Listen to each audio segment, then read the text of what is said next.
Olanların cihada katılması, maddi yardım ve destekte bulunulması, dua edilmesi, emperyalist devletlere karşı boykot uygulanması, dayanışma ve yardımlaşma yönelik etkinlikler tertiplenmesi, zalimlerin telin ve protesto edilmesi, toplumun bilinçlendirilmesi bunlardan bazılarıdır. Bismillahirrahmanirrahim. Evet, bugün yine bir kutlu doğum ayındayız, kutlu doğum mevsimindeyiz. Rabbim bütün insanlığa bu kutlu doğumun hayrı ve bereketini eksik etmesin diye dua ediyoruz. Ve şu anda on binlerce insan bu meydanda Hz. Peygamber'i anlamak, onun siretini yaşatmak ve yaşamak için bir şeyler alabilir miyiz? Bugün buradan kendi hissemize ne alabiliriz diye bu meydanlara toplandı. İnşallah buradan ayrılırken bu insanlar Hz. Peygamber'in hayatından bize düşen, özellikle günümüz için bize düşen hisseden bir pay alarak gider diye düşünüyoruz. Ve bunun için dua ediyoruz. Evet, bugün belki ümmet çok hazin bir durumdadır. Gazze 6 ay aşkın bir süredir büyük bir Siyonist katliam ve soykırım altında ilerlemektedir. Ve ümmet eli kolu bağlı bir şekilde bunu izliyor.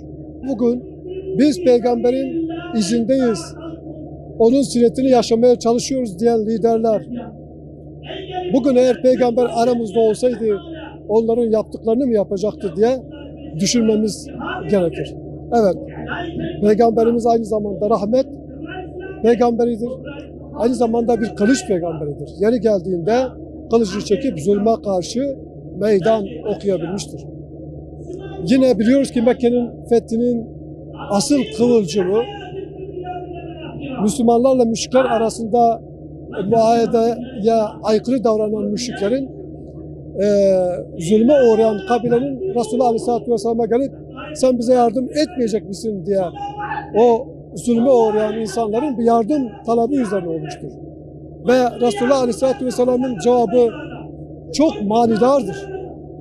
1400 seneden beri bu ses aslında kulaklarımıza yankılanmalıdır.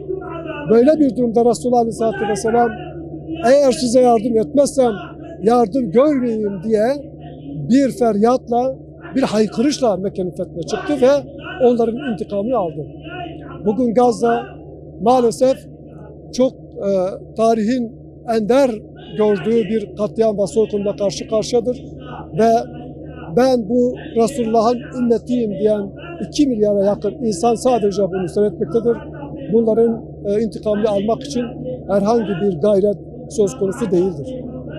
Evet, Gazze'ye belki insanlar biz yardım ediyoruz, gönlümüz ondan yanadır diyorlar ama Gazze'ye yardım etmek bugün sadece onlara su ve yemek ihtiyaçlarını gidermek değildir. Onların zulüm altında olduğunu bilerek, katliam altında olduğunu bilerek aynı zamanda bu katliamı durdurmak için de bir şeyler yapmak gerekir.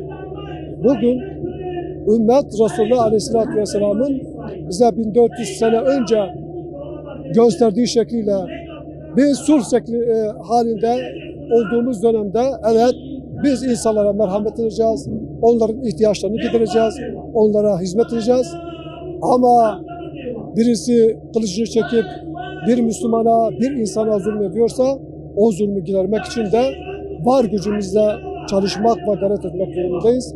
Bugün belki inşallah biz bu dersi alarak bu meydandan ayrılacağız diye ümit ediyoruz. Yapılan soykırım gösterdi ki iflasın eşiğine gelen Batı barbarlığının ilan ettiği hiçbir hukuk ve hiçbir hak kavramı gerçekçi değildir.